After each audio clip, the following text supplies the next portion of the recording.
My name is Armand Kohandani. I run a business called Denton Camera Exchange in Denton, Texas. My folks own a restaurant next door, actually, to my place here, which kind of crazy that it worked out that way. But we opened there when I was 11, back in 1986, and it's been about 25 years now. I kind of was raised in that building next door. They're naturalized American citizens, essentially, both immigrants. They came here back in the late 70s and carved out a life for themselves, you know. So it's kind of a unique Denton story because it all happened here, you know. I feel privileged to be part of the ride, you know, part of the wave, part of the fun. My grand opening was June 1st, 2013.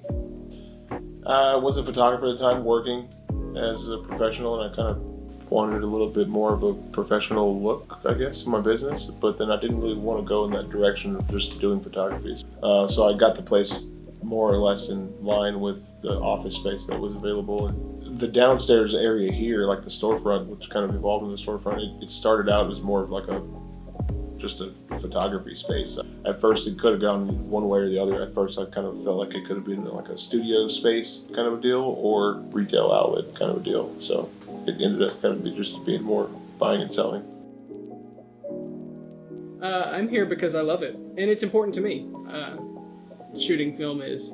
I was always kind of obsessed and kind of amazed by the camera and its objecthood and its instrumental value itself, like what it does as a job. I would always come across different things that people were using, and I'll be fascinated by them. I almost wanted to like take them from people, you know, somewhere. I almost like turned into a little klepto, just steal people's cameras because I didn't have any other way to get a hold of them.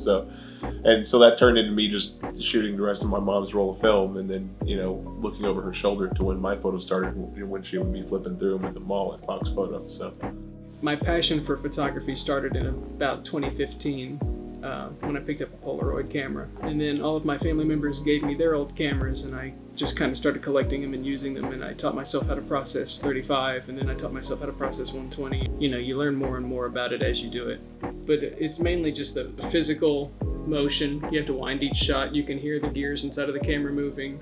You have to manually focus.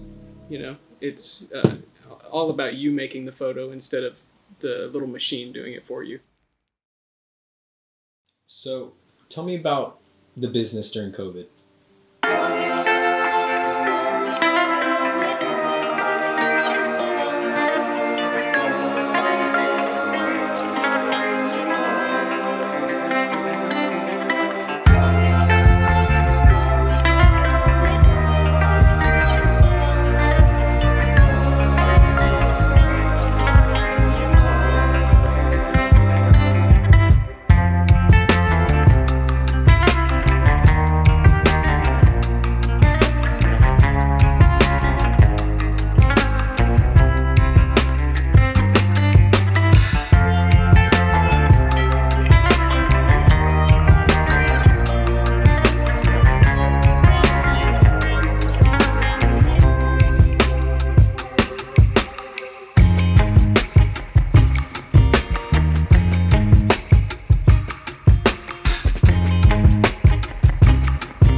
How I've kind of been a little bit of a co-conspirator to people's creative aspect of their life in a way, you know, so much more so than I had realized before.